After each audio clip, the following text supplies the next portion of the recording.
Oke, selamat malam. Om Swastiastu, Assalamualaikum warahmatullahi wabarakatuh. Namo Buddhaya, salam kebajikan, salam sejahtera untuk kita semua. Selamat malam para peserta Pranata. Jadi terima kasih atas kesempatan yang diberikan kepada saya atau kepada kami selaku anggota pengelola desa wisata dan juga sebagai Ketua Sanggar Seni Semerat Desa Cemagi, di mana kita sudah memproses ini dari 3 tahun yang lalu. Jadi memang secara garis besar desa wisata yang kita miliki itu masih belum mencapai target yang diinginkan. Setelah 3 tahun berlalu, akhirnya semua berjalan dengan apa yang direncanakan dan sampai sekarang eksistensinya masih sangat berkembang sekali. Oke, biar tidak panjang lebar, mungkin slideshow-nya sudah ditayangkan. Oke, PPT-nya sudah sudah ditayangkan, Mbak Novi. Oke. Jadi pada kesempatan kali ini saya tidak ada bermaksud untuk memberikan materi atau niat untuk memberikan suatu pembelajaran, cuman saya lebih ke sharing aja karena apa yang saya laksanakan kemarin itu saya sharing aja gitu. Semoga apa yang saya sharing hari ini bisa bermanfaat untuk peserta sekalian dan semoga apa yang saya sampaikan bermanfaat. Gitu. Jadi seperti judul pada hari ini yaitu strategi pengembangan pariwisata dan budaya masyarakat. Jadi sepintas tentang biodata saya. Saya kelahiran tahun 1994, jadi usia saya saat ini masih 29 tahun. Saya lahir di Bali, di Cemagi. Saya memang putra daerah Cemagi, lahir tanggal 19 Oktober 1994. Oke, untuk pendidikan, kebetulan saya merupakan kakak kelasnya Madenovi gitu. Jadi saya anak UNESA. S1 saya di IKIP Bali, jurusan Sentra Tasik, dan melanjutkan studi magister di Universitas Negeri Surabaya. Itu dari tahun 2017 sampai 2019. Nah, gitu. Pengalaman organisasi yang pernah saya ikuti sih kebanyakan berkembangnya itu kebanyakan di Surabaya sih, dari saya membuat komunitas seni di Surabaya, terus beberapa kali diberikan kesempatan untuk menjadi konseptor dalam kegiatan Surabaya Vagansa dari 2019 sampai 2023 kemarin, kebetulan ikut memeriahkan Hari Jadi Kota Surabaya juga. Jadi seperti itu. Baik, itu mungkin selintas dari pengalaman saya. Terus berikutnya mungkin peserta sekalian bisa menyimak. Kira-kira saya pengen peserta melakukan open mic sih, melihat gambar yang saya tampilkan ini kira-kira apa yang ada di benak kalian terkait dengan gambar yang saya tampilkan.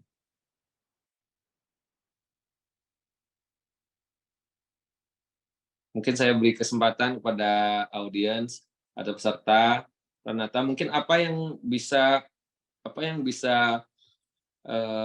dilihat ya, apa yang bisa digali dari gambar yang saya munculkan. Oke, teman-teman barangkali bisa open mic, memberikan suaranya. Kira-kira apa nih yang ditampilkan di gambar ini? Mas Bintang dulu kali ya, Mas Bintang pagi. Mas Dimas? Ya, terima kasih. Kalau dari gambar mungkin yang saya tangkap mungkin keindahan panorama yang pasti. Kedua adalah kasih sayang mungkin karena bisa tergambar dari soal keluarga gitu sih. Oke, terima kasih. Mungkin ada yang lain yang mempunyai pendapat lain terkait dengan gambar yang saya tampilkan. Itu tadi dengan Mas siapa ya? Mas Dimas ini. Mas Dimas. Oke, barangkali teman-teman ada lagi yang ingin menyampaikan suaranya. Izin masuk. Izin Oke, masuk. silakan. Apakah ya? Terdengar Oke, ya suara saya? Suara saya terdengar nggak? Ya, terdengar Mas Makrais. Namanya Oke. Makrais. Silakan Mas. Ya, iya. Perkenalkan, saya Makrais. Saya dari Surabaya. Mungkin kalau dari gambar yang saya lihat ini, dengan keluarga, dengan siluetnya, gambaran pertama mungkin saya bisa menggambarkan ini adalah suatu kebersamaan, kasih sayang. Dan yang kedua, ini hanya sebuah kenangan karena itu siluet. Jadi kasih sayang yang hanya bisa dikenang lewat gambar. Jadi seperti itu sih kesimpulan dari saya. Terima kasih. Oke, terima kasih Mas. Mungkin ada lagi satu ya? Mungkin ada lagi satu yang ingin disampaikan. Saya Mas, motivasi untuk cepat-cepat nikah Mas. Keren ini, pandangan bahagia ke depan. Oke, jadi terima kasih atas beberapa tanggapan dari peserta. Sangat benar sekali apa yang disampaikan dari Mas Dimas, dari Mas siapa tadi ya, Mangrais ya. Oke. Iya, Mas. Jadi ada beberapa poin sih yang dari gambar yang saya tampilkan. Yang pertama itu temanya memang sih kasih sayang, terus melihat suatu potensi atau pemandangan yang memiliki daya tarik, dan ini bergandengan tangan untuk melangkah ke depan. Itu sih yang ingin sebenarnya yang ingin saya sampaikan dari gambarnya ini. Jadi poin ini yang kiranya yang saya akan gali. Gimana caranya kita melangkah bersama ke depan untuk menuju tujuan yang ingin dicapai. Mungkin itu sekilas pertama, mudah-mudahan sangat tertarik sekali dengan gambar yang saya tampilkan. Next, saya beralih ke potensi desa. Terkait apa yang ingin saya sampaikan hari ini, terkait desa yang saya cintai ini adalah Desa Wisata Cemagi. Di sini tempat lahir saya memiliki beberapa potensi alam, dari pantai, terus agro, persawahan. Nah, dari sini kemudian kami bersama-sama anggota pengelola desa wisata ingin membuat satu gebrakan baru, di mana untuk meningkatkan ekonomi masyarakat, untuk meningkatkan income yang didapatkan di masyarakat, kita membuat satu gebrakan baru, di mana kami juga mengkolaborasikan dengan budaya atau beberapa komunitas-komunitas seni yang ada di desa. Next, Novi. Nah, ini kebetulan saya mempunyai sanggar, di mana sanggar saya ini adalah latar belakangnya melaksanakan pendidikan berbasis seni tari, musik, dan drama. Jadi salah satu kegiatan yang kita laksanakan rutin yaitu setiap hari Sabtu dan Minggu, yaitu pelatihan tari, di mana sampai saat ini hampir 58 peserta didik itu dari siswa sekolah dasar. Nah, itu program yang kita laksanakan intens terkait dengan sanggar Smart Art ini. Terus setiap 6 bulan sekali juga kita melakukan kegiatan roadshow. Jadi kita setiap 6 bulan itu roadshow ke sekolah dasar yang ada di Desa Cemagi ini. Ada 4 SD kebetulan. Kita kunjungi setiap hari dalam kegiatan itu 1 bulan, setiap minggunya kita kunjungi 1 SD, 1 SD, 1 SD. Jadi kegiatan roadshow ini kita murni melakukan pembinaan terkait teori yang disampaikan, terus teori terkait dengan pengertian tari secara mendasar, dan setelah pemberian materi kita melaksanakan kegiatan praktek, yaitu gerak dasar. Ini untuk memacu minat para bakat generasi muda. Terus, nah kaitannya dengan tempat wisata tadi yang kita miliki potensi pantai ini, kita juga membuat pementasan kecak. Kita kumpulkan generasi muda yang ada di desa, kita ajak, dan kita melaksanakan kegiatan-kegiatan positif yang mengarah untuk pembangkitan pariwisata. Salah satunya itu adalah tari kecak yang kita laksanakan setiap bulan purnama. Jadi setiap bulan purnama pasti ada pementasan kecak, dan itu free. Itu memang murni dari generasi muda yang ada di Desa Cemagi. Itu terkait dengan Next Novi. Nah, terkait dengan pariwisata dan budaya secara umum, memang jenis kegiatan ini untuk memanfaatkan kebudayaan. Jadi ada beberapa unsur yang harus kita lirik gitu. Ada 11 unsur yang bisa saya tampilkan, dari bahasa, kerajinan tangan, makanan, kesenian, sejarah tempat, atau cara kerja. Nah, ini merupakan cara penggalian potensi yang ada di daerah wisata. Jadi di sini pada slide bagian kanan saya menegaskan mengapa perkembangan budaya dapat mendorong sektor pariwisata. Nah, ini setelah beberapa siklus yang kita hadapi, ternyata para wisatawan itu lebih tertarik dengan experience. Jadi ketika mereka melakukan sebuah kunjungan, ketika mereka mendapatkan suatu hal di mana yang bisa menjadi ingatan yang melekat dalam pikiran. Misalkan salah satu contoh, mereka wisata ke Desa Cemagi di tempat saya. Jadi ada pertunjukan kecak di setiap bulan purnama itu. Jadi ketika mendekat event itu, pasti banyak sekali request yang datang, terus mungkin melihat dari potensi-potensi yang lain, misalkan dari kegiatan masyarakatnya, itu merupakan suatu penunjang yang sangat optimal sekali ketika kita ingin mengorbitkan desa wisata itu sendiri. Karena benar sekali apa yang dikatakan oleh Frans Teguh. Frans Teguh itu adalah staf ahli bidang pembangunan berkelanjutan dan konservasi Kemenparekraf terkait dengan desa wisata ini. Memang di Indonesia itu diminati oleh wisatawan itu pengelolaan keberwisataan yang mengedepankan nilai-nilai luhur dan kebudayaan bangsa, dan nilai-nilai luhurnya itu serta kelestarian dan mutu lingkungan hidup. Jadi lingkungan masyarakat itu juga sangat mempengaruhi terkait dengan perkembangan pariwisatanya itu sendiri. Jadi kalau di tempat kami ada satu ciri khas. Jadi ketika orang mampir ke desa wisata kami, pasti kami selalu berikan ciri khas seperti ini.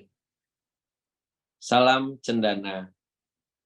Jadi salam Cendana ini adalah, cendana itu merupakan kepanjangan Cemagi, indah dan mempesona. Jadi ketika wisatawan yang datang tuh melakukan sesi foto bersama, salam Cemagi dong. Nah, jadi kayak gini salamnya, salam Cendana. Jadi itu mungkin pemaparan materi secara umum. Nah, sekarang beralih ke bagaimana strategi pengembangan desa wisata ini. Kebetulan saya ikut andil dalam kegiatan pengembangan desa wisata Desa Cemagi ini ada beberapa elemen-elemen yang harus kita perhatikan. Karena proses dari berkembangnya suatu pariwisata itu tidak lepas dari peran serta yang pertama dari masyarakat, terus dari tokoh adat. Kalau saya di Bali kan masih kental adatnya ya, dari tokoh adat dan juga dari pemerintah. Jadi setelah kita mengetahui potensi, Novi bisa di next ya. Setelah kita mengerti atau tahu tentang potensi desa yang ada, kemudian kita harus melihat apakah masyarakatnya itu mendorong dari tempat wisata yang ingin dikembangkan ini. Terus tidak hanya masyarakat, tokoh adatnya gimana, tokoh-tokoh masyarakatnya bagaimana, pemerintah bagaimana, karena ini harus semuanya semuanya ini harus mengambil suatu kebijakan atau keputusan di mana untuk menunjang dari eksistensi desa wisata itu.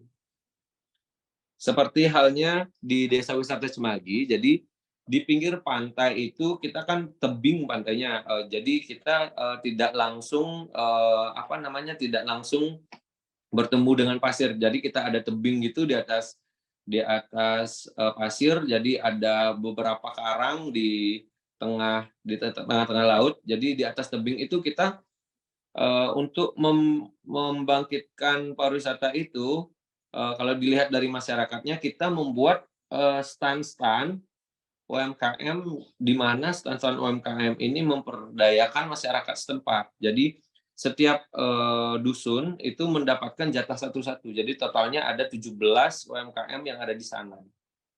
Itu untuk salah satu terobosan kita, di mana stand-standnya ini juga kita selaku pengelola desa wisata ini sudah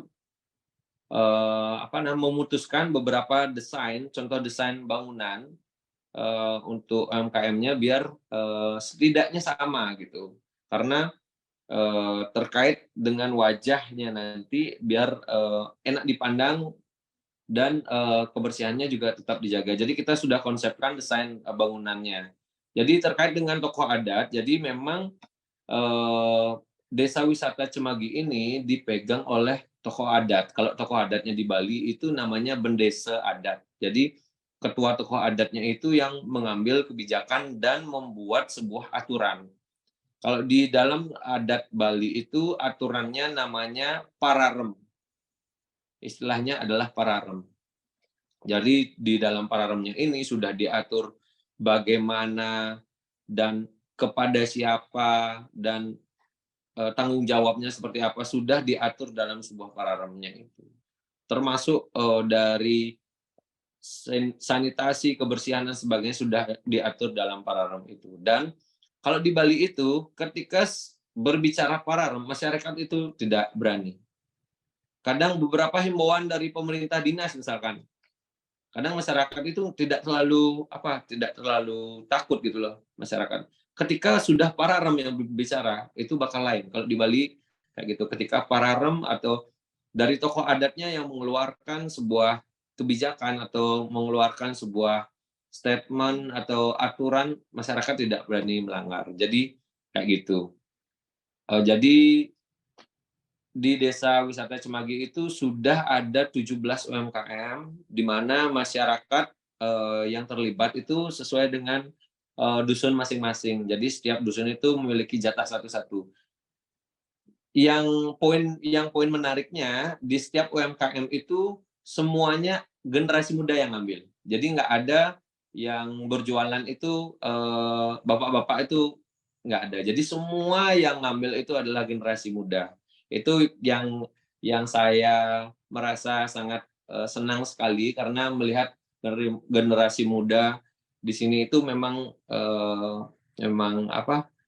niat sekali dalam meningkatkan UMKM yang ada di sini gitu. Jadi mereka sampai kan karena di Bali itu kan banyak yang kerja di hotel, banyak kerja yang di restoran. Dia sampai selesai kerja dia lebih fokus ke UMKM yang ada di desa wisata ini. Nah, yang ketiga ini tidak lepas dari peran pemerintah juga. Jadi setelah keluar ide ini, setelah keluar Pararem, jadi kita juga untuk legal standing-nya kita berkoordinasi dengan pemerintah. Jadi khususnya Kabupaten Badung ini untuk mengeluarkan sebuah SK di mana memang desa kita adalah desa wisata. Dan pada bulan Oktober kemarin SK kita keluar, terus kita launching desa wisata ini per tanggal 18 Desember 2022.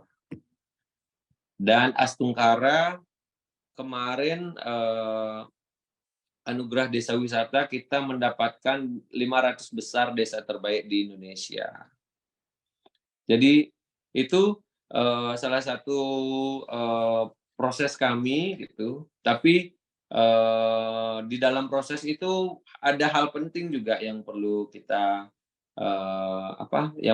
perhatikan, terutama di segi kebersihannya atau sanitasi yang ada di sana, terus dari keamanan, terus dari kenyamanan, terus dari sarprasnya, dari sarana dan prasarana. Nah, kemudian yang pertama saya bahas dari kebersihan dari pemerintah desa khususnya untuk untuk mendukung dari desa wisatanya ini. Dari pemerintah desa sudah membuat TPS 3R. Jadi TPS 3R ini reuse, reduce, recycle itu memang dibuat untuk keberlangsungan dari desa wisata ini. Karena wajah desa wisata itu yang pertama harus bersih, rapi. Jadi salah satu program pemerintah desa khususnya adalah membuatkan kita TPS 3R. Jadi sampah ini memang diolah dan dikembalikan kembali gitu. Terus yang kedua terkait dengan keamanan. Jadi keamanan untuk di desa wisata ini khususnya kita di desa wisata ini membuat organisasi yang dinamakan Bakamda. Bakamda itu singkatan dari Badan Keamanan Desa Adat. Jadi setiap ada kegiatan apapun berkaitan dengan desa wisata, jadi Bakamda ini yang mengambil alih gitu. Terus untuk kenyamanan, kami kebetulan di Desa Wisata Cemagi, setiap jalan, setiap perempatan atau setiap lingkungan jalan sepanjang Desa Cemagi ini sudah dipasang CCTV. Jadi ketika ada kejadian yang tidak diinginkan itu, kita bisa secara cepat bisa melacak apapun yang ada. Maksudnya ketika ada kejadian tersebut, kita bisa cepat untuk mengetahui apa penyebab dan bagaimana kronologisnya. Jadi ya dari pemerintah kabupaten juga menyediakan kita sarana dan prasarana yang memadai. Jadi dari toiletnya, dari tempat sampah, jadi papan peringatan, papan pengumuman sudah difasilitasi oleh pemerintah kabupaten juga gitu. Jadi kami simpulkan bahwa ada sebuah bahasa Sanskerta yang kami simpulkan di Desa Wisata Cemagi ini terkait dengan gambar yang saya paparkan di awal tadi. Ada sebuah bahasa Tanhana Wong Sakti Sinunggal. Nah, Tanhana Wong Sakti Sinunggal ini artinya tidak ada manusia hebat dengan sendiri. Jadi ketika kita bersama dalam memecahkan masalah atau menginginkan suatu hal yang apa yang kita inginkan, niscaya semua akan tercapai. Oke, itu pemaparan materinya. Terus next, ini adalah beberapa tokoh-tokoh adat kita. Terus dari Babinsa juga terlibat, dari Bakamda, dari kita pengelola. Terus di sini ada simbol bersama Cemagi membangun wisata Badung, Badung the Soul of Bali. Jadi itu adalah simbolis yang suatu gebrakan yang kita buat. Next, Novi. Nah, ini ada beberapa strategi sih yang kami laksanakan juga. Yang ini yang pertama Sekda Adi Arnawa ini waktu kegiatan launching, jadi kita sudah resmi, terus beberapa media juga kami undang untuk memviralkan juga promosi-promosi kita melalui medsos, Instagram, Facebook, Twitter, Instagram, Facebook, TikTok, YouTube juga kami gencarkan untuk menjaga eksistensi dari desa wisata kita gitu. Karena konsep dari desa wisata ini adalah mempertahankan itu sangat sulit sekali ketimbang kita sudah melaksanakannya atau membuatnya gitu. Next, Novi. Nah, ini adalah beberapa UMKM yang ada di sana.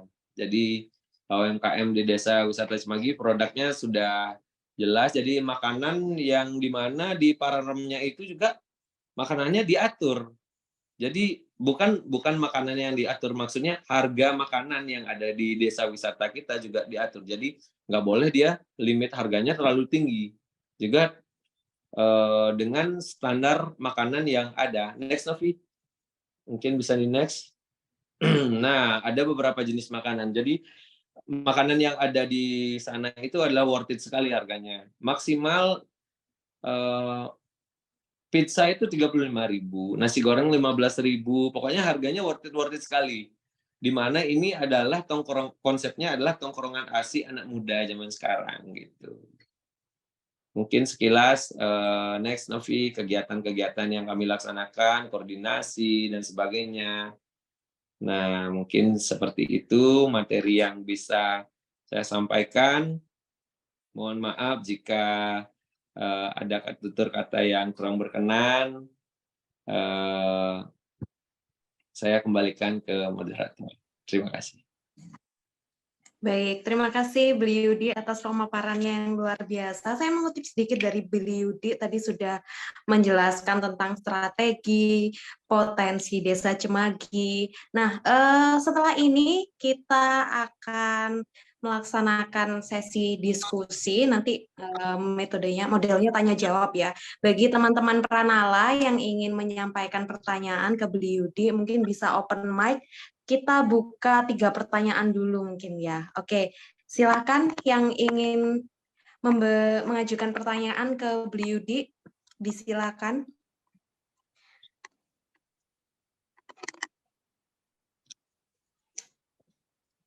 Boleh menanyakan terkait bagaimana pengelolaan desa wisata Cemagi mungkin, atau bagaimana bentuk pengelolaan. Oke, Mas Anggun. Oke, silakan Mas Anggun. Selamat malam. Ini mau mempertanyakan pengalaman sih sebenarnya. Soalnya kebetulan aku asalnya dari Kota Batu di Jawa Timur. Kan itu lagi jadi kota wisata ya sekarang. Terus beberapa tempat-tempat desa-desa itu tahun 2018 sampai 2020 itu sempat banyak muncul desa-desa wisata. Nah, terus habis itu nggak ada kelanjutannya. Kayak nggak ada pengelolaan panjang gitu loh. Lah, terus kebetulan aku datang ke beberapa tempat ke desa-desa wisata itu, terus ngobrol-ngobrol lah sama teman-teman. Kenapa kok nggak lanjut desa wisatanya? Karena mereka bilang sebenarnya ini ada keiri-irian atau rasa iri dari beberapa kalangan di masyarakat. Nah, dan itu kan susah ya, karena pendapat masyarakat itu kan terserah dan beda-beda. Nah, terus kemudian, lah kenapa kok nggak orang-orang tetua desa atau sepuh-sepuh gitu. Lah, di Batu itu orang-orang yang dituakan atau pemangku adatnya itu kabur sekarang. Kabur itu dalam artian banyak ketua desa yang sudah meninggal, terus nggak ada kelanjutan apa yang melanjutkan gitu. Jadinya kayak ya masyarakat jadi masyarakat umum aja. Nah, terus habis itu susah banget untuk apa istilahnya menata dan mengelola masyarakat dengan masing-masing kepala. Lah itu ada nggak kejadian kayak gitu, terus bagaimana konsolidasinya gitu. Siapa tahu nanti pengalaman ini bisa jadi pembelajaran untuk desa-desa wisata yang ada di tempat saya gitu. Siapa tahu nanti bisa buka desa wisata juga. Amin. Terima kasih. Oke, baik. Terima kasih Mas Anggun. Saya kutip pertanyaan saya simpulkan pertanyaan Mas Anggun, bagaimana cara menata masyarakat dan bagaimana konsolidasinya supaya desa wisata di Batu bisa dilanjutkan, karena sempat tidak ada kelanjutannya setelah tumbuhnya desa wisata ini. Oke, silakan beliau barangkali bisa dijawab sekarang. Oke, terima kasih pertanyaannya. Jadi mungkin 2 tahun yang lalu mungkin kejadiannya hampir mirip sekali ini. Jadi karena di Desa Cemagi, khususnya Desa Cemagi ini ada 4 desa adat. Jadi 4 tokoh adat, di mana posisi dari adatnya ini agak berjauhan, tapi tidak lepas dari Desa Cemagi ini. Jadi yang mengambil kebijakan ini adalah pemerintah yang memang benar harus mengambil keputusan ini atau mengambil sebuah tindakan ini adalah dari pemerintahnya dulu. Bagaimana perintahnya? Apakah dia memang serius untuk memajukan desa wisatanya ini? Terus kalau sudah dari pemerintahnya yang turun, kemudian ada beberapa keputusan atau putusan yang diberikan kepada tokoh adatnya atau kepala desanya. Memang dari pemerintah Kota Malang yang harus yang memang harus berperan dalam mewujudkan desa wisata ini, dari pemerintah Kota Malang misalkan, kemudian turun ke desanya ini kan ada RT sama RW ya namanya ya. Ya, mungkin bisa menjurus ke sana, dari sana baru RT RW-nya ini, karena ketua dari masyarakatnya ini yang mensosialisasikan kepada masyarakatnya dan mengajak masyarakatnya untuk benar-benar membangun desa wisatanya ini.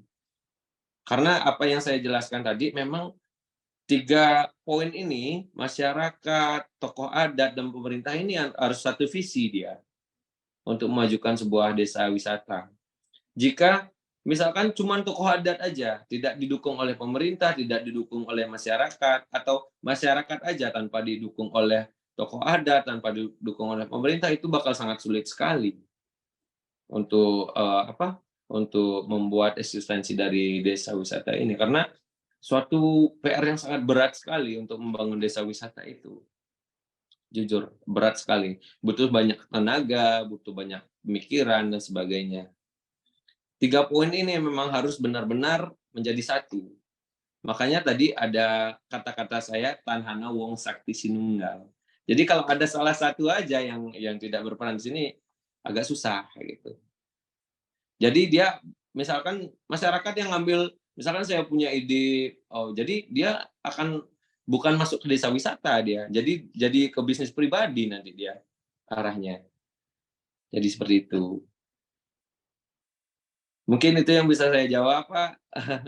Mohon maaf jika jawabannya yang kurang, karena itu yang saya alami dari pengalaman saya yang sudah lewat.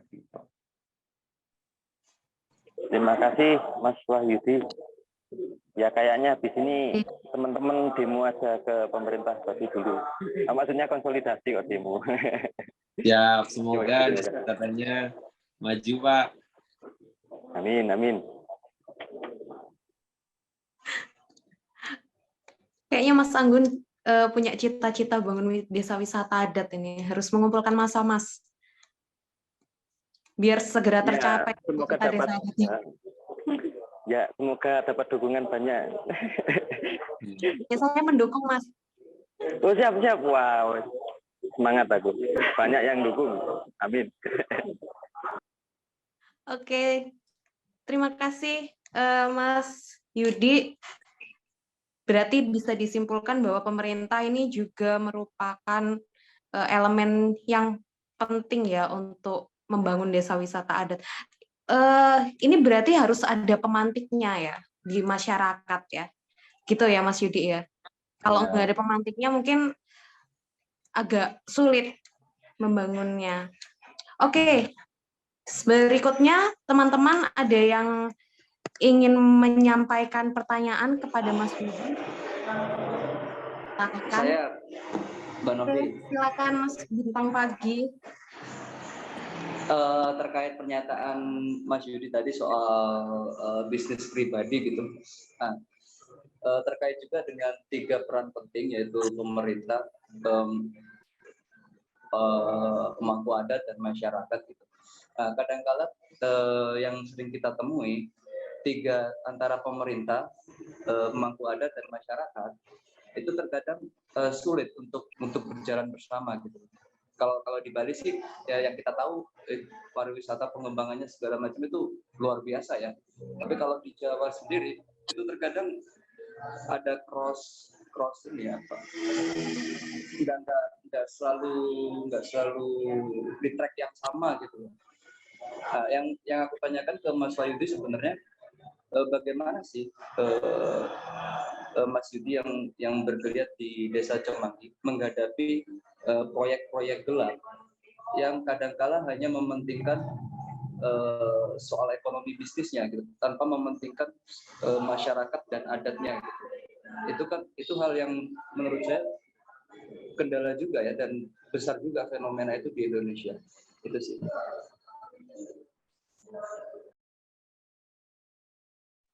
Baik, terima kasih Mas Bintang Pagi. Bagaimana menghadapi bisnis-bisnis gelap yang hanya mementingkan ekonomi? Apakah Mas Dimas adalah salah satu pelakunya?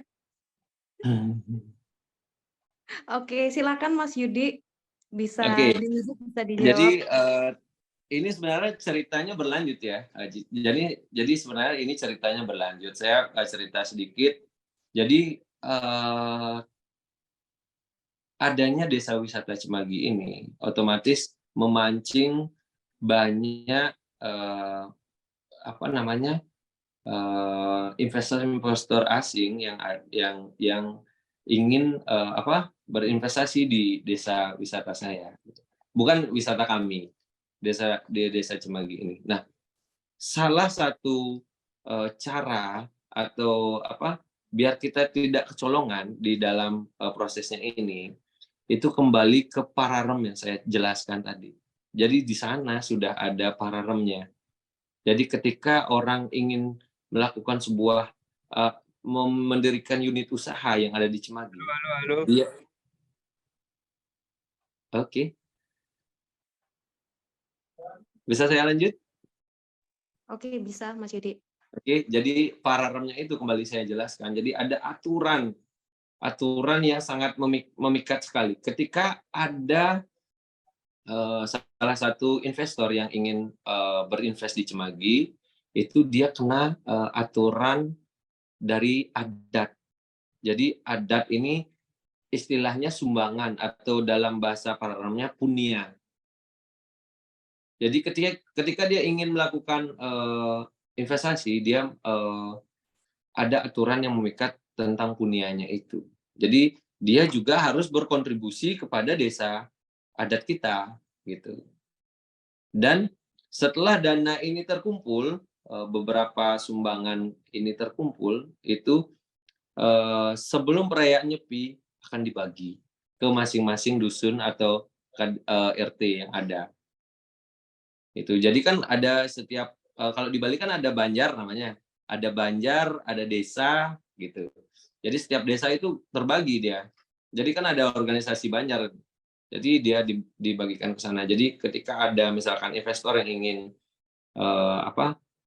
misalkan membuat villa nih di tempat saya di Cemagi, dia kena perluas bangunannya itu ada nominalnya.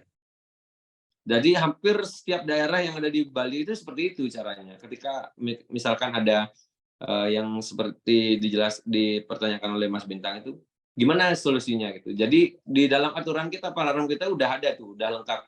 Jadi memang disusun di pararemnya itu sudah dilihat dari beberapa poin-poin di mana itu sangat memikat sekali gitu.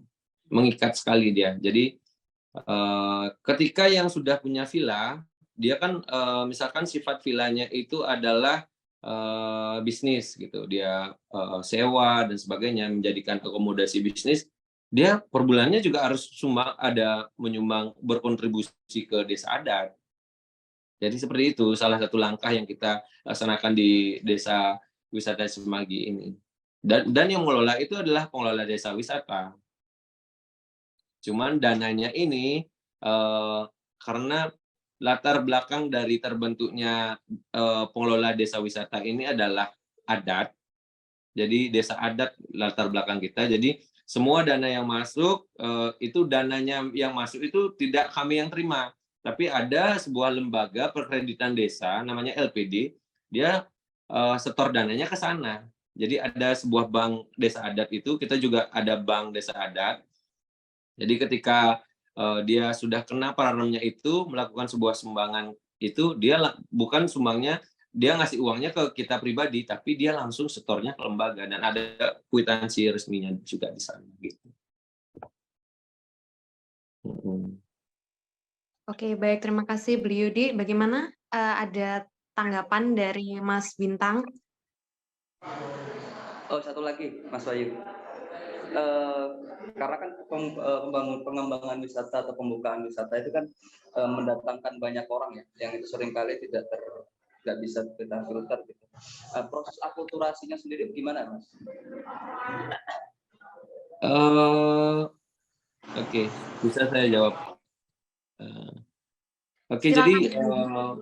jadi kalau akulturasi ya, jadi kalau kita sih lebih ke potensi desa sih. Kalau akulturasi itu mungkin tidak terlalu signifikan ya. Kalau akulturasi budaya itu nggak terlalu signifikan. Yang jelas wisatawan yang hadir itu menikmati apa yang kita suguhkan. Jadi seperti itu. Inti dari apa yang ingin dicapai dari desa wisata ini, wisatawan yang hadir menikmati apa yang kita suguhkan, setelah itu dia ingin kembali lagi untuk datang, untuk menikmati keindahan alam, keindahan budaya yang ada di Desa Cemagi ini, itu sih. Seperti itu proses kita di Desa Wisata Cemagi. Kita sih ini baru bergerak di sektor wisata pantai saja sih. Jadi di pantai aja kita sebenarnya ada beberapa potensi yang belum kita maksimalkan. Misalkan kayak agro, kita rencana mau buat trekking jogging sama jogging pagi sama trekking ADV. Itu masih proses, juga masih butuh banyak dana. Karena sekedar sharing aja, kemarin kita ingin mendirikan desa wisata ini. Mendirikan desa wisata ini perlu pendanaan yang sangat luar biasa. Kita sudah mengajukan proposal ke pemerintah, dan proposal itu kan butuh proses. Ada anggaran Indo, ada anggaran perubahan. Jadi kalau kita hanya menunggu saja, bagaimana desa wisata kita ini akan bisa maju, kan gitu, yang kita hadapi. Nah, salah satu caranya ini adalah kembali ke masyarakat itu yang saya jelaskan tadi. Ketika sudah masyarakat itu dibagi, siapa yang punya blok ini, siapa yang punya blok ini untuk membuka usaha UMKM. Nah, masyarakatnya ini ya mungkin atas dukungan alam atau bagaimana itu saya kurang ngerti. Masyarakatnya sadar, kayaknya tempatnya bagus loh, cocok gitu. Padahal pertama itu 1 bulan atau 2 bulan tuh sangat susah sekali. Jadi masyarakat ketika sudah mendapatkan bagian itu, masyarakat tuh bertanya, ketika saya membuka stand di sana, siapa yang akan nanti berbelanja, terus bagaimana nanti cara pengelolanya. Setelah berjalan, kemudian ada salah satu UMKM yang ramai, kemudian semuanya merembet sampai sekarang ada 17 UMKM yang ada gitu. Itu salah satu hal yang di luar nalar yang bisa dicapai oleh Desa Wisata Cemagi ini.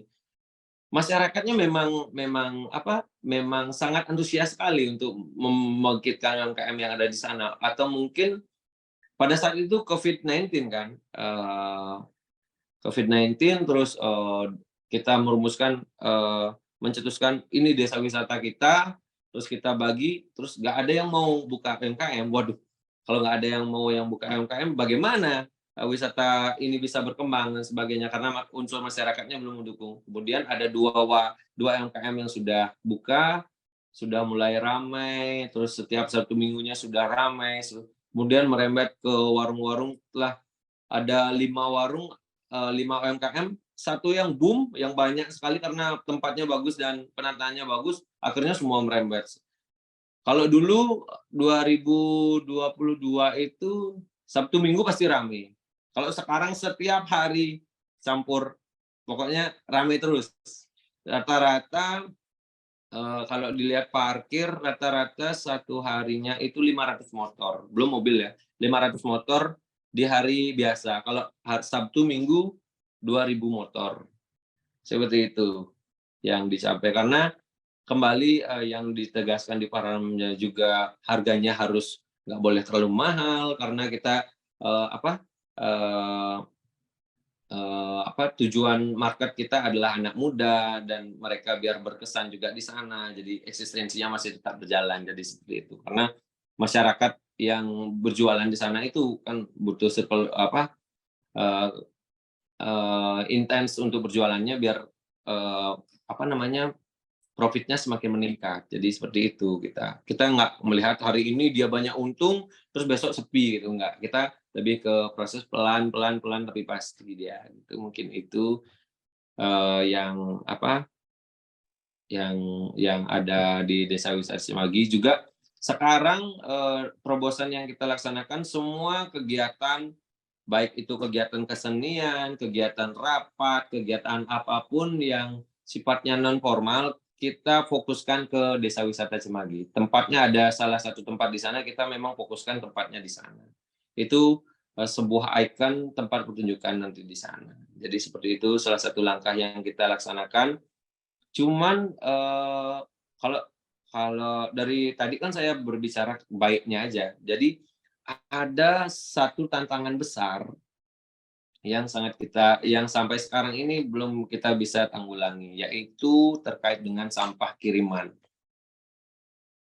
Nah, jadi beberapa kali pelatihan yang kita ikuti terkait dengan sanitasi, kebersihan lingkungan itu memang pemerintah pun juga tidak bisa mengatasi masalah yang kita hadapi. Jadi pantai kita itu sebelah baratnya tempat wisata itu ada setiap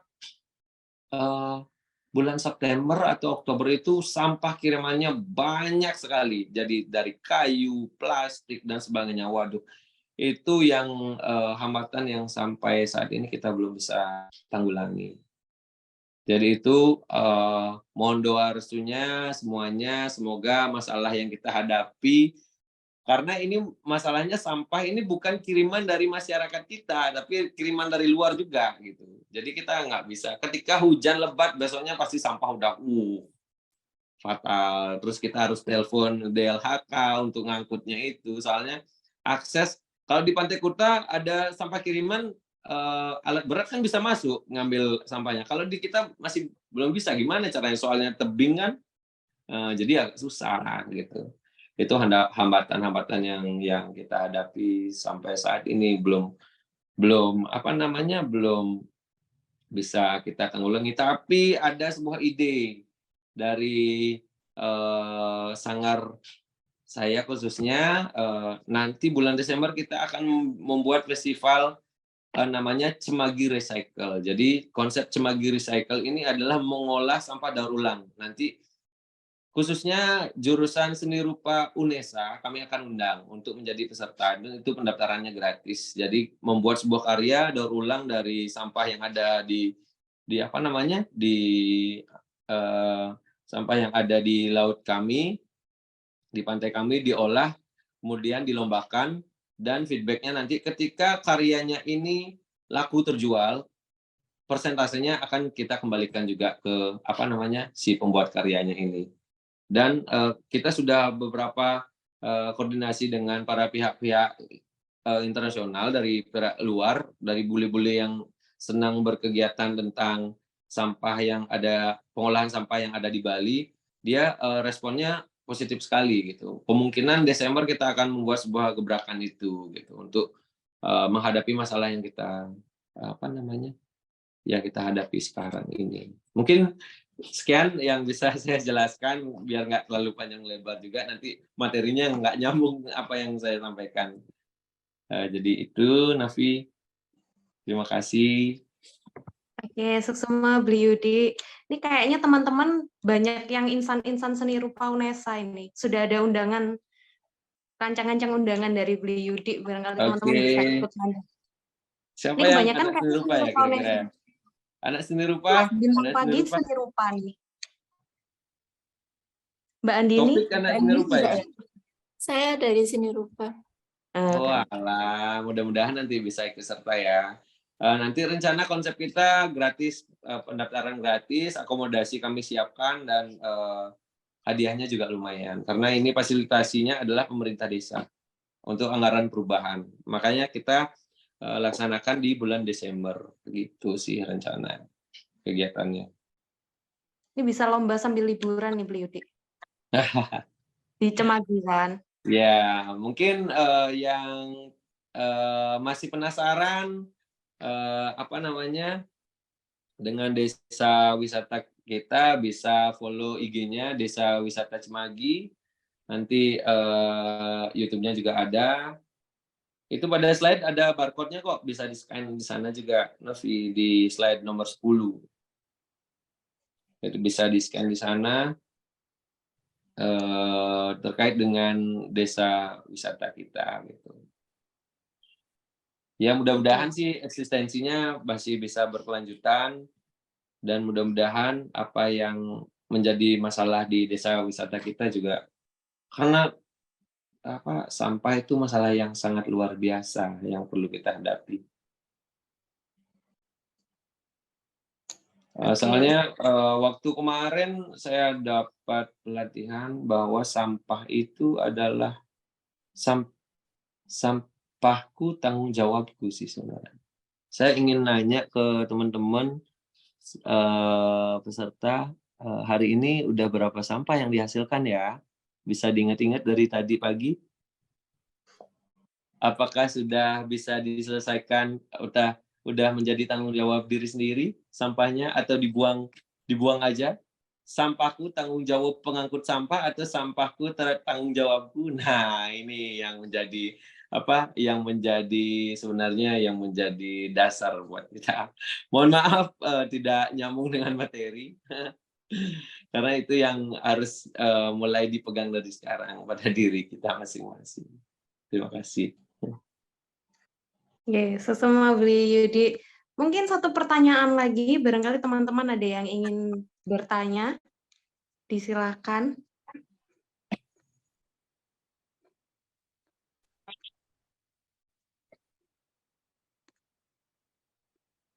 Oke, kalau tadi sudah membahas pengelolaan, kemudian masalah terbesar ada sampah, kemudian potensi desa wisata Cemagi, barangkali teman-teman juga ingin bertanya lebih jauh bagaimana dan apa saja wisata yang ditawarkan di desa Cemagi juga disilakan. Barangkali punya rencana liburan ke Bali, ke desa Cemagi, gitu.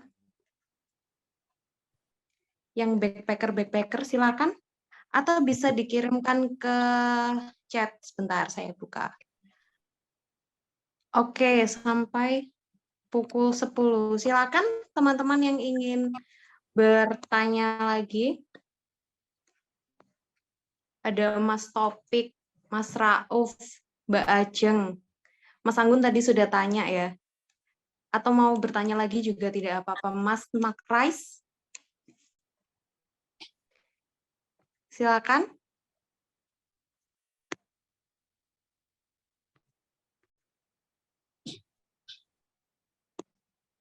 Mas Reovani barangkali ingin bertanya.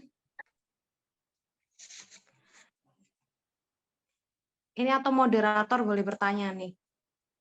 Gimana Beli Yudi? Boleh. Boleh Sangat ya? boleh. Oke. Baik, moderator juga ingin bertanya. Kan di Bali itu kan banyak ya desa wisata. Nggak hanya di Cemagi saja, mungkin di seluruh Bali itu desa wisata banyak banget.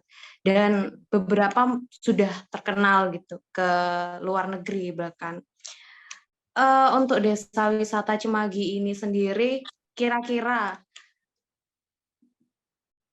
ada potensi apa sih yang lain yang berbeda dengan desa wisata-wisata lain yang ada di Bali? Mungkin itu sih pertanyaan dari saya.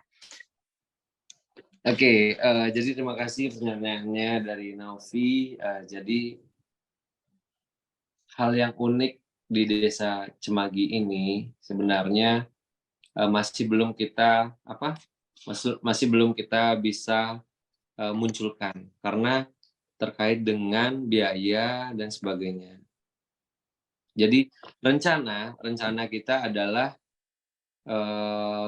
secara SK kabupaten itu kita wisata agro, terus wisata tirta dan wisata budaya. Jadi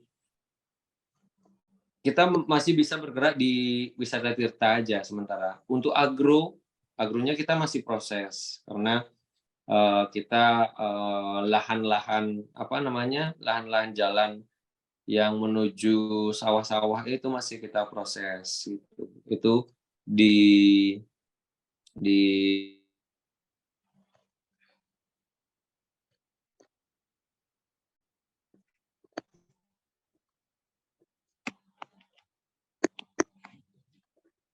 Halo? Oh, Beli Yudi sepertinya terlempar ini Mbak Andini.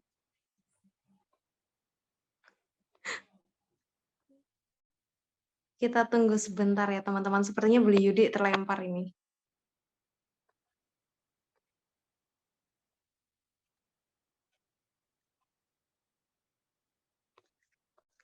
Barangkali sambil mengisi ada teman-teman yang ingin sharing pengalamannya datang ke desa wisata, nggak harus di desa wisata di Bali, mungkin ada pengalaman lain di desa wisata selain Maman di mungkin. Bali.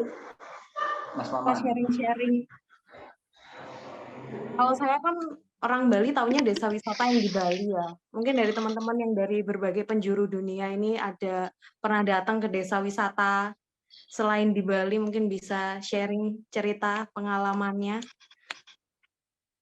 Kalau cerita Iya, boleh Mas ya? Maman boleh. Boleh banget Mas. Oke.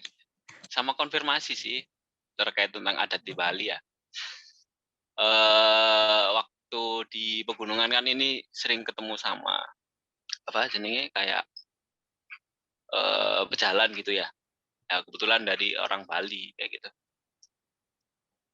Kebetulan orang Bali terus ngobrol tentang sedekah bumi. Ini tanya ya, barangkali aku salah. Tentang sedekah bumi, terus ngomongin upakara nih. Upakara tentang hasil desa, hasil bumi dari tiap petani. Nah, setiap kali ada sedekah bumi, mereka pasti ngumpulin hasil buminya. Terus ada contoh salah satu dari petani itu ada yang gagal panen. Terus ada suatu aktivitas itu gimana si petani yang gagal panen ini itu dibantu bareng-bareng. Pakai gitu ya kalau di Bali ya ngomongin tentang sedekah bumi ya, ngomongin upakara. Kebetulan kan kemarin kan 2022 Desember itu kan kalau di Pegunungan Wilis kan ada desa Hindu sih di situ di Bajulan, baru diresmikan sebagai desa adat Hindu di Gunung Wilis itu baru Desember kemarin. Ada yang tahu nggak yang tak tanyain tadi? Bener nggak? Kalaupun ngomongin adat di Bali kayak gitu, kalau ngomongin tentang sedekah bumi, ada yang nanggepin nggak? Oke, coba kita langsung tanya ke Beli Yudi. Kayaknya udah gabung nih. Beli Yudi ini ada yang tanya, sekaligus konfirmasi. Kan Mas Maman ini pernah berlibur ke Bali gitu ya, Mas Maman ya? Terus Oh, enggak berlibur di Bali. Apa tuh? Ketemu orang Bali? Ketemu orang Bali di Pegunungan Wilis, Oh bertapa gitu. kayak itu.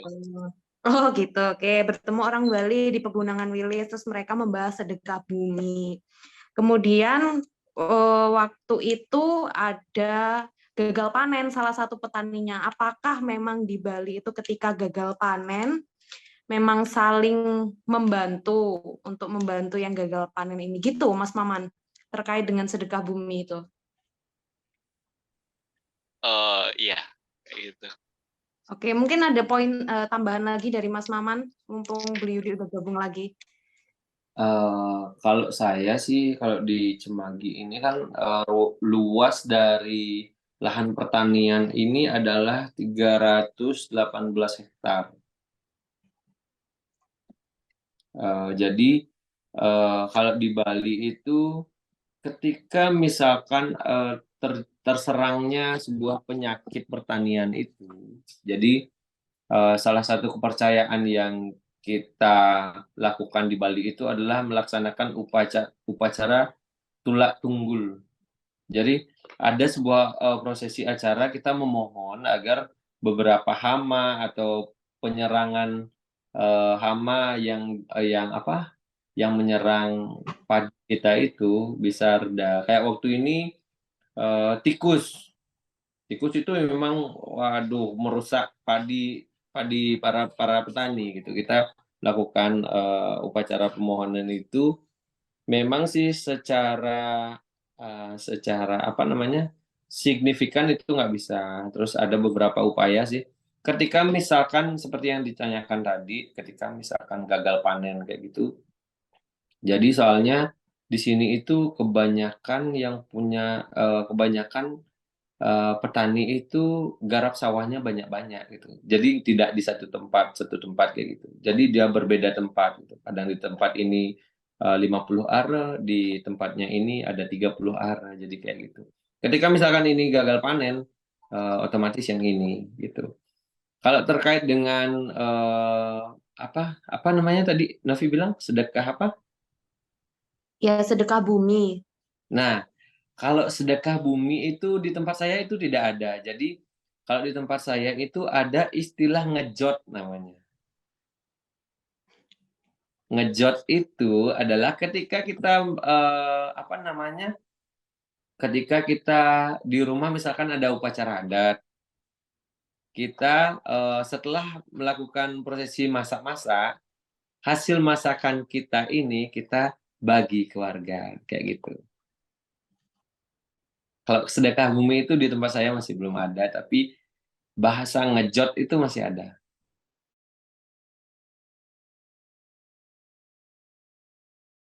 Di gang saya ini kan ada 6 deret kan, 6 rumah. Jadi ketika siapa yang punya acara di rumahnya, ya udah apa yang kita masak kita berikan kayak gitu. Begitupun mereka mereka yang punya kegiatan di rumah diberikan kita masakan, buah, minuman, udah biasa. Gitu. Dan ketika misalkan ada upacara yang besar ini, misalkan kita memerlukan nasi misalkan berapa keranjang, 5 keranjang gitu. Jadi dia yang masakin nasi. Jadi satu keranjang itu kan terdiri dari 5 kilo beras kan. Jadi misalkan dari rumah yang nomor 1 sekarang nomor 2, nomor 3 yang masakin kita. Ketika mereka yang punya apa namanya punya acara, jadi kita yang kayak mengembalikan kayak gitu. Jadi budaya masih tetap terjaga sampai sekarang sih. Jadi gitu Mas, di dapat saya. Oke, gimana Mas Maman? Apakah sudah terjawab ataukah masih ada yang mengganjal? Ya, eh kalaupun ngomongin tentang sedekah bumi, orang Jawa bilangnya kan ya emang euforia istilahnya acara bersama untuk makan-makan bareng. Cuman kan pembahasannya kan ada esensi di mana itu saat sedekah bumi itu ada upakara. Kalau upakara ini benar apa enggak ya kalau di Bali ya? Bahwa ada upakara tanaman, terus upakara hewan, kayak gitu.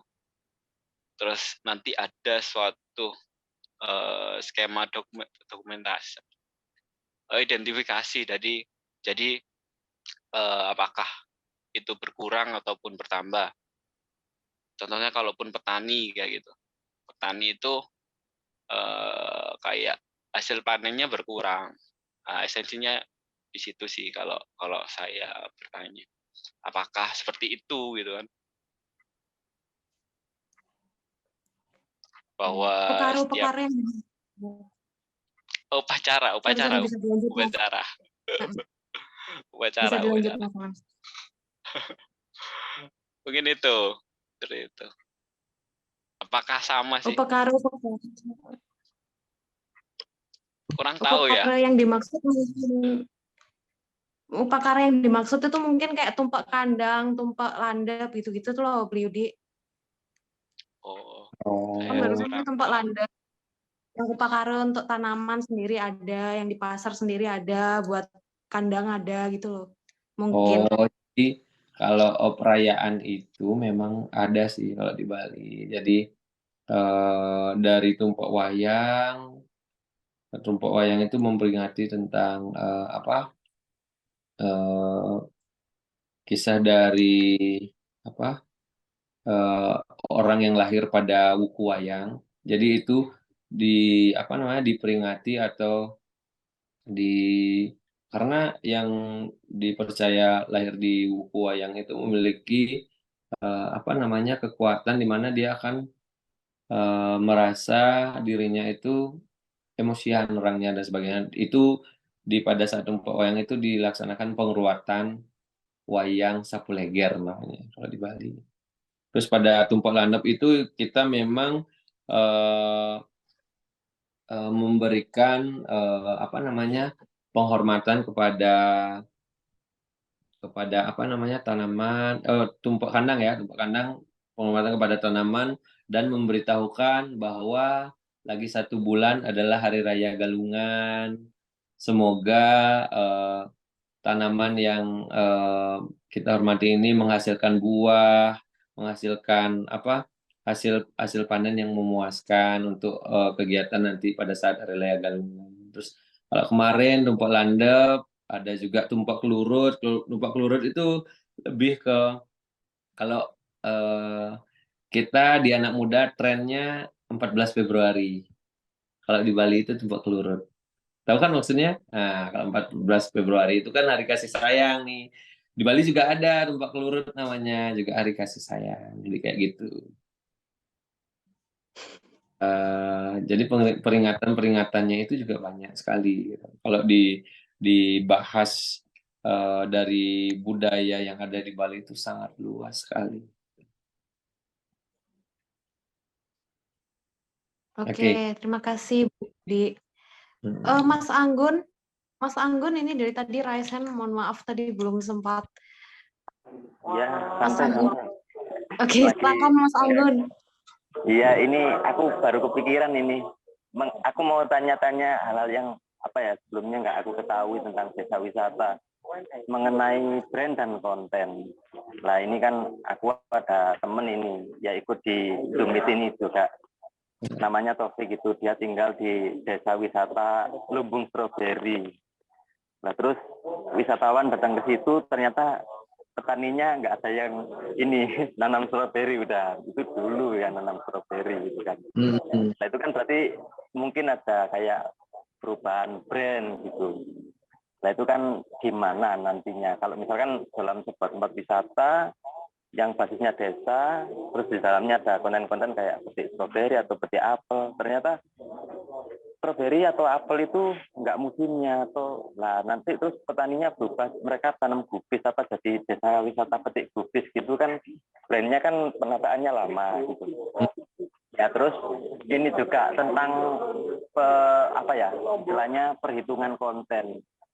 Ini kan aku juga nggak tahu juga ya. Misalkan kalau masuk ke wisata ada beberapa konten yang bisa diikuti, kayak misalkan petik tadi, terus ada lihat wisata kebudayaan Bantengan atau kuda lumping gitu, terus atau ngapain gitu kan, ada kayak konten-konten dalam wisata. Lah itu perhitungannya dalam kayak ekonominya itu gimana ya? Aku juga nggak tahu itu sistematikanya untuk kalau orang bayar tiket nanti pembagi-bagiannya gimana gitu.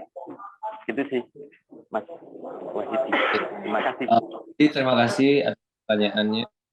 Jadi terkait dengan konten, kebetulan ini yang pegang konten itu adalah teman saya. Jadi secara garis besarnya saya bisa jawab itu, jadi memang terstruktur dia, terjadwal. Konten-konten yang kami ingin yang kami tampilkan di desa wisata itu adalah edukasi, informasi, dan entertain. Jadi edukasinya beberapa, misalkan 1 minggu itu ada 3 edukasi, terus ada minggu berikutnya ada informasi terkait dengan apa yang ada di tempat wisata itu, dan entertainnya kita misalkan ada YouTuber atau yang dari pihak terkait yang datang ke desa wisata kita, itu kita selalu menyambut baik gitu. Kayak kemarin juga dari Politeknik Bali, Politeknik Negeri Pariwisata Bali itu juga melakukan penelitian di desa wisata kita. Kita sangat membuka pintu yang sangat lebar untuk mereka beraktivitas gitu. Jadi dia terstruktur dari misalkan bulan sekarang. Jadi kalau terkait dengan bulan purnama itu kan baru kemarin sekali bulan purnama. Jadi dari hari ini, dari hari nasional, dari hari-harinya adat, dari hari peringatan kita sudah struktur dulu. Jadi kita list dulu kapan kita postnya, kontennya mau kayak apa, entah dia mau kena ke edukasi atau informasi atau entertain, jadi kayak gitu. Jadi udah ada yang merancang khusus terkait hal itu gitu. Dan salah satu upaya untuk meningkat, biasanya kita kan problema di desa wisata itu ketika orang berkunjung itu dia dapat informasinya dari temen nih. Oh, saya ada, kayaknya ke sana enak. Nah, dia nggak tahu akun resmi dari desa wisata ini apa dan sebagainya. Salah satu metode yang kita laksanakan adalah kita cetak sebuah poster, kita tempel di setiap UMKM yang ada. Jadi ketika wisatawan ingin mencari informasi atau mendapatkan promo menarik di sana, nanti bisa scan barcode di sana, langsung dia ke Instagram kita. Di Instagram kita juga ada link tree-nya, jadi dia bisa langsung ke WhatsApp, misalkan ke beberapa warung atau ke media informasi lainnya. Jadi itu salah satu strategi yang kita laksanakan di desa wisata kita. Iya, Mas Wahyudi. Itu tadi mengenai perubahan brand feedback, Bos. Nah, jadi karena kita mohon maaf Mas Anggun, jadi karena kita di Cemagi ini masih minim sekali terkait dengan produk wisata, jadi kita belum terkena problemanya itu. Ketika misalkan di bulan purnama ini tidak ada pementasan kecak, tapi pementasan yang lain itu belum ada. Kita tetap masih di zonanya itu. Kita belum ada problema untuk mengganti produk dan sebagainya. Intinya kita belum pernah mengalami hal yang problema yang sudah dihadapi oleh Mas Anggun, jadi gitu. Karena kita desa wisata baru juga, kita launchingnya 2022, jadi kita masih belum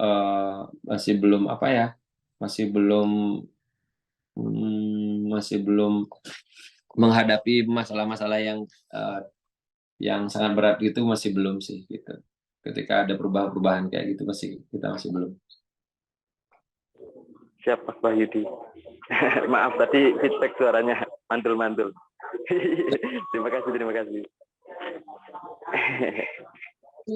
Makasih Mas Anggun dan Beli Yudi. Barangkali teman-teman ada yang ingin sharing lagi pengalaman di desa wisata. Kayaknya Mas Makrais ini dari tadi sudah ingin menyampaikan sesuatu ini. Silakan Mas Makrais. Ini berami-rami loh Mas Makrais ini. Menyampaikan sesuatu ya. Suara saya dengar kan ya? Dengar. Iya. Jadi gimana ya? Mungkin sedikit sharing aja mengenai tentang hal yang saya lakukan sama teman-teman, yaitu program pertama kali yang saya lakukan sama teman-teman itu adalah bersih-bersih pesisir pantai di daerah Surabaya. Yang dimana daerah itu pun Surabaya banyak yang tidak mengetahui adanya daerah itu, gitu. Pesisir pantai itu. Nah, setelah kita lakukan pertama kali dulu, itu ya sangat memprihatinkan bahwa sampah yang kami peroleh itu sangat banyak sekali ya kan. Terus setelah kita melakukan pembersihan itu, banyak hal yang akhirnya terpikirkan oleh kita gitu kan. Terpikirkan oleh kita mau buat apa selanjutnya gitu. Apakah hanya membersihkan sampah? Terus apakah hanya seperti itu terus? Ternyata ada kegiatan-kegiatan baru setelah kita mengikuti beberapa kegiatan warga setempat di daerah itu. Yang ternyata ada acara tahunan yang sering diadakan oleh warga setempat. Namun acara tahunan itu akhirnya hanya sekedar menjadi acara seremonial tanpa ada esensi tersendiri seperti adanya budaya yang dibawa atau adanya sesuatu yang itu menjual. Menurut saya menjual dalam artian akan adanya wisatawan yang tertarik di sana gitu. Karena hal yang dilakukan itu hanya sekedar kita keliling pantai begitu. Jadi saya bingung karena setuju gitu untuk kegiatan ini, dan ternyata fakta-fakta yang akhirnya membuat bingung lagi ketika dianggap suatu budaya, warga-warga melakukan mungkin menurut saya itu adalah sebuah penolakan. Kenapa sih? Itu kan di Surabaya ya mayoritas orang Jawa ya kan. Jadi mungkin pakai budaya Jawa nanti malah ini kejawen dan lain sebagainya gitu. Apalagi pandangan masyarakat tentang kejawen itu adalah buruk gitu. Jadi harus melakukan kegiatan apa nih selanjutnya gitu. Sedangkan kalau yang diceritakan pemateri kan tadi sampai anak-anak muda itu memegang setiap desa, dan itu keren sekali sih Mas menurut saya ya. Beli itu keren sekali sih Beli menurut saya, karena anak muda yang andil itu adalah suatu hal yang sangat mengesankan dan itu jarang dilakukan. Bahkan sekelas mahasiswa yang mempunyai label agent of change aja itu hanya label aja, tetapi apa yang dilakukan itu tidak melambangkan agent of change sama sekali gitu. Mungkin di titik ini kita yang melakukan gerakan itu masih bingung akan melakukan hal apa ke depannya karena adanya penolakan tadi menurut saya. Seperti itu. Terima kasih. Oke, terima kasih Mas Makrais. Kayaknya problematika di Desa Cemagi sama di sini di Surabaya juga sama, sampah. Kalau di Desa Cemagi penanganannya agak susah. Kalau setahu Mas Makrais, di Surabaya sekarang masih ada penanganan sampah di pesisir pantainya atau enggak ya, Mas? Halo, Mas Makrais. Ya, gimana? Mbak, sorry. Oh, oke. Kayaknya problematika di Cemagi sama di pesisir pantai Surabaya sama-sama sampah. Kalau setahu Mas Makrais sekarang penanganan sampah di pesisir pantai Surabaya masih terus berlangsung atau enggak ya? Atau kalau masih tidak berlangsung lagi, bisa minta solusi ke Bli Yudi ini. Gimana caranya? Supaya enggak cuma seremonial aja. Nah, ya. Jadi kalau penanganan sampah sendiri Mbak ya, setiap daerah di Indonesia kan pastinya punya, pastinya pemerintah itu menyediakan lembaga-lembaga untuk penanganan kebersihan, penanganan sampah dan lain sebagainya.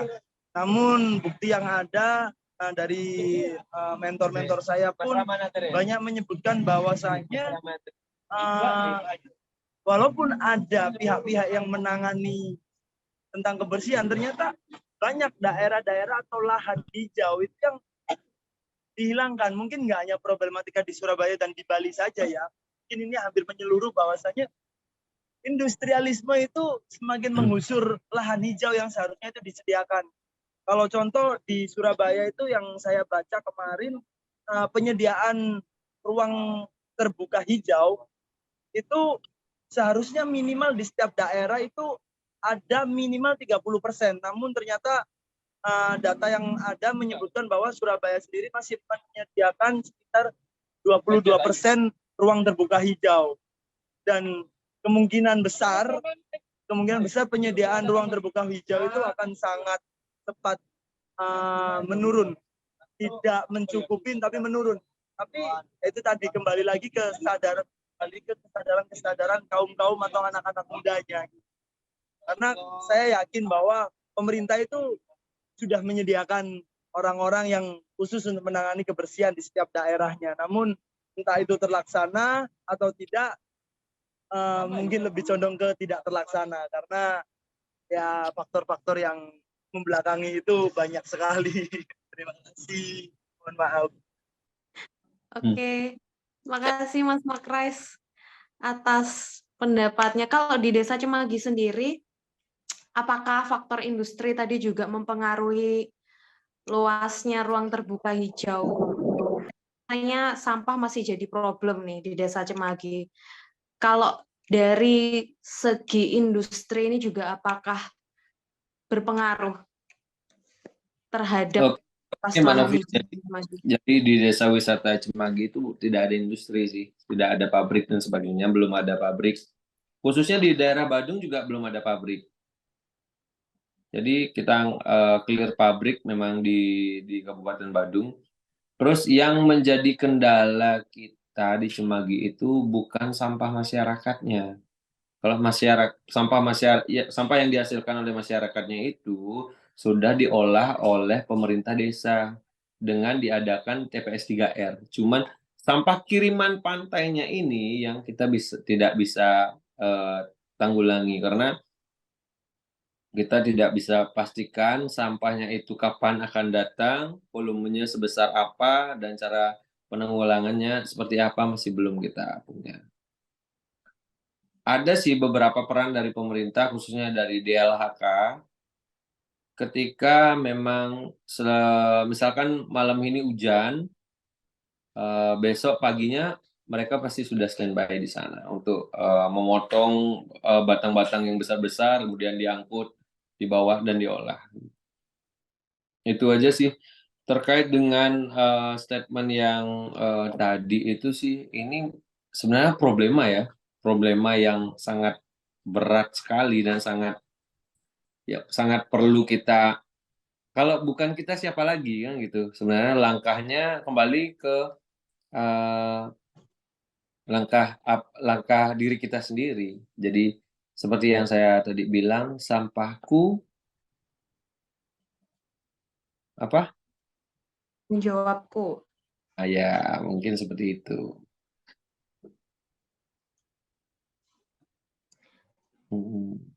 Oke, terima kasih Bu Yudi. Tadi sudah membahas kebudayaan, terutama wisata juga. Sekarang udah meluas ke bagaimana generasi muda menghadapi permasalahan sampah ini. Kayaknya Mas Makrais ini bisa nih jadi pemantik lagi supaya pengelolaan sampahnya di Surabaya makin bagus. Oke, kita kembali back to topik wisata dan kebudayaan desa. Teman-teman barangkali ada yang ingin sharing lagi terkait pengalaman yang berkaitan dengan wisata dan kebudayaan desa. Disilakan untuk open mic. Ada Mas Topik, Mas Rauf. Saya dari tadi belum mendengar suaranya Mas Topik nih.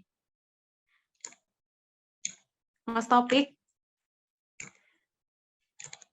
Halo, Mas Topik? Atau barangkali teman-teman ada yang masih ingin sharing tentang wisata dan budaya, atau ingin menambahi juga tentang permasalahan sampah di tempat wisata? Disilahkan. Ada Mas Rauf, Mbak Ajeng mungkin?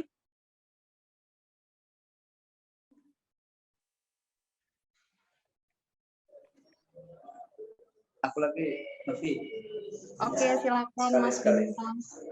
Nah, terkait dengan persoalan seperti sampah dan lain sebagainya, sebenarnya kalau asumsi yang mendasar menurutku adalah soal pendidikan. Kalau di pendidikan terkait wisata di Desa Cemanggi itu seperti apa sih, Mas?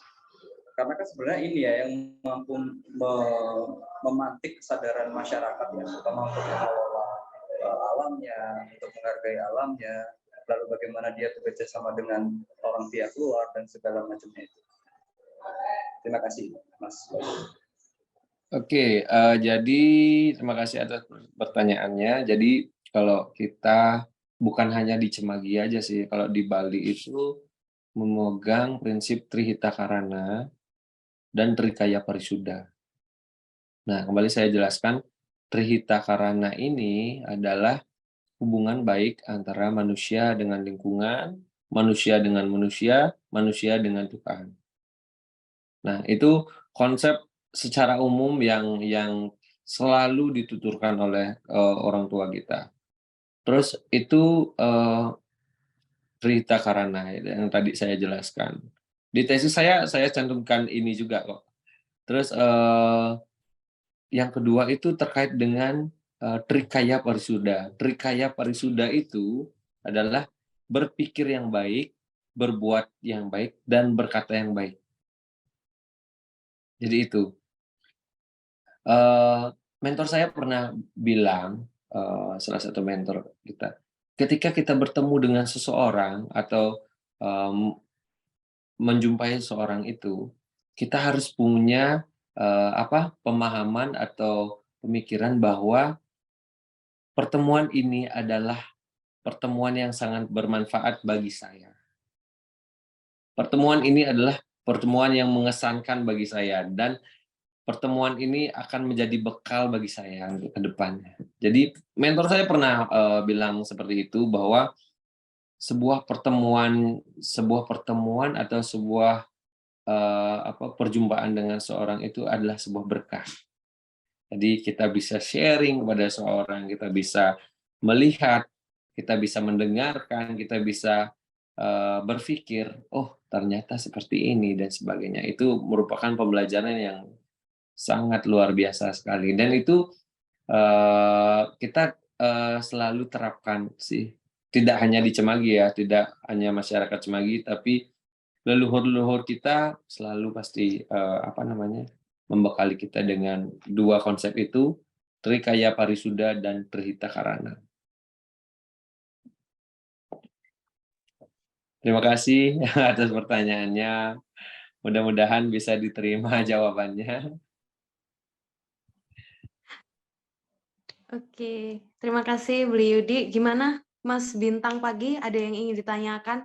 Kayaknya pendidikannya itu bukan semata-mata pendidikan formal di sekolah gitu ya, tapi ada pendidikan lain yang diajarkan oleh leluhur kita, leluhur orang Bali, terutama orang Hindu itu tadi, Trikaya Parisuddha dan Trihita Karana. Dan itu bukan bentuk pendidikan formal sebetulnya, itu yang diajarkan leluhur ke kita. Oke, barangkali teman-teman yang lain ada yang ingin sharing lagi, bertanya juga boleh. Hari ini saya belum dengar suaranya Mbak Hima nih. Halo Mbak Hima, apakah masih bergabung? Halo Kak.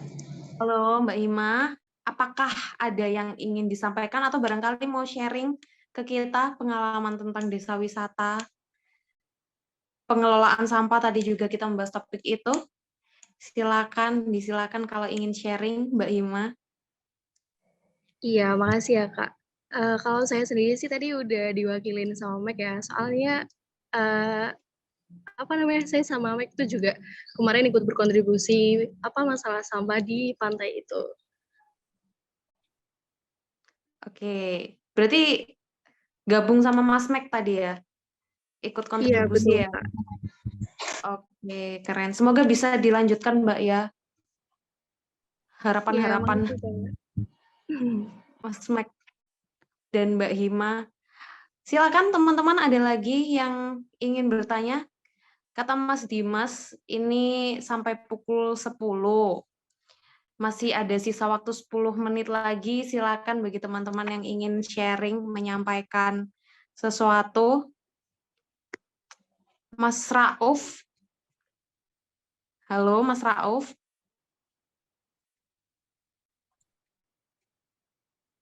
Mbak Ajeng mungkin.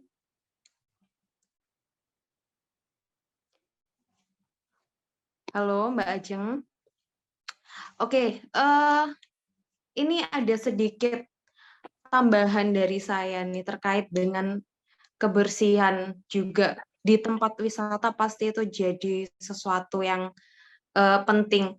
Kalau teman-teman tahu di Bali itu adalah salah satu desa wisata, desa adat, punya pengaturan sendiri. Teman-teman barangkali pernah dengar Desa Penglipuran. Di Bangli itu ya, Bli Yudi ya? Ya, dan beberapa yang saya dengar bahwa Desa Penglipuran itu adalah desa terbersih, entah saya lupa itu terbersih di Indonesia atau di dunia gitu. Pokoknya termasuk pada desa terbersih karena pengaturan sanitasinya itu sangat baik. Kira-kira kalau kita meniru pengaturan sanitasi di Desa Penglipuran, baik di Surabaya atau di Desa Cemagi itu memungkinkan atau tidak ya? Kalau memungkinkan, kira-kira langkah apa saja yang bisa kita ambil? Mungkin Mas Makrais bisa terinspirasi gitu ya, dari pengelolaan sanitasi di Desa Penglipuran tuh menurut saya bagus banget. Gimana Mas Yudi? Mungkin nanti bisa ditambahkan juga oleh Mas Makrais. Oke. Kalau berbicara penglipuran ya, karena skup penglipuran itu desanya kecil sekali. Jadi satu deret gitu aja. Jadi mungkin bisa saja ketika misalkan dengan masyarakat luas, karena beberapa kali kita sudah mencoba menciptakan budaya bersih, bersih-bersih lingkungan kayak gitu, artinya budaya kebersihan kayak gitu. Ada aja masyarakat yang belum paham maksud kita. Kadang kita seperti yang dikatakan Mas Mangras tadi, kita niatnya baik, kita niatnya apa namanya positif. Cuman penerimaan seseorang tuh kadang, kamu kayak gini kayak ingin viral kayak gitu, kayak ada sebuah kepentingan di sana dan sebagainya. Padahal kan nggak ada maksud kita seperti itu sebenarnya. Itu yang menjadi halangan kita di masyarakat. Sampai sekarang sih peran dari pemerintah aja tidak terlalu signifikan terkait dengan sampah. Sekarang kan masyarakat ini masih disubsidi oleh pemerintah desa Cemagi untuk kontribusi sampahnya. Jadi masyarakat itu nggak bayar. Coba nanti kalau kontribusinya ini sudah tidak bisa terlaksana lagi, masyarakat itu membayar itu nanti bakal tumbuh problema baru. Sekarang yang sudah difasilitasi oleh pemerintah saja belum signifikan loh bersihnya. Ya bersih-bersih sih, cuman belum signifikan. Kita mengajak dengan adanya TPS 3R kemarin kan kita masyarakat itu memilah sampah dari rumah nih. Sudah harus mulai memilah sampah, itu aja hambatannya luar biasa, susah sekali untuk mengajarkan masyarakat. Masih kalau persentasenya masih 8% lah yang sudah berubah. Jadi gitu. Oke, terima kasih Bli Yudi. Teman-teman, adakah yang ingin disampaikan lagi? Mas Makrais, adakah yang ingin ditambahkan untuk pertemuan hari ini? Sudah cukup, Mas Maman, barangkali adakah lagi yang ingin ditambahkan? Mas Maman, Mas Bintang Pagi. Udah, nggak ada lagi, Mbak. Oh, oke. Terima kasih Mas Maman. Mas Bintang Pagi, gimana?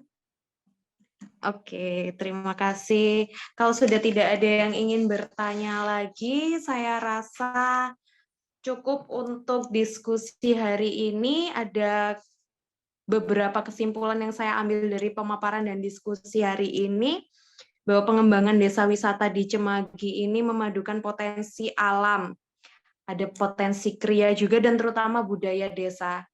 Karena budaya desa di Bali masih sangat kental, dan itulah salah satu yang menjadi faktor pendukung, faktor penyokong desa wisata Cemagi tetap terus berkembang. Dan tentu saja tokoh masyarakat, adat, dan pemerintah harus bersinergi, harus saling kerjasama untuk terus mengembangkan dan mempertahankan desa wisata Cemagi. Dan saya rasa tidak hanya di desa wisata Cemagi saja, tapi di banyak desa wisata di Indonesia. Oke, terima kasih Beli Yudi sudah bergabung di diskusi hari ini. Terima kasih sekali teman-teman yang sudah menyempatkan hadir dan bertanya, saling sharing. Semoga ilmu hari ini bermanfaat.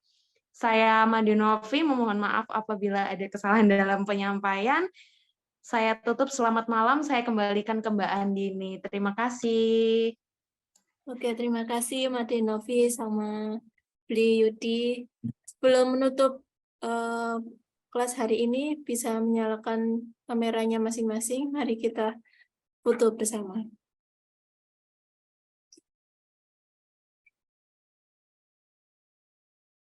Mas Lamijan, Mas Anggun, Mas Topik, Mbak Ima.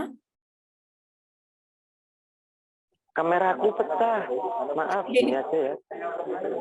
Oke, langsung ya. 1, 2, 3. Sekali lagi. 1, 2, 3. Oke, terima kasih teman-teman yang sudah bergabung. Mohon maaf, bisa terus lagi salam cendana. Oh, oke. Salam cendana. Oke, salam cendana ya. Oke. Ya, sebentar. 1, 2, 3. Sambut lagi. Sudah. Terima kasih. Oke, terima kasih semua. Selamat malam. Sampai berjumpa minggu depan ya, Mas Dimas ya.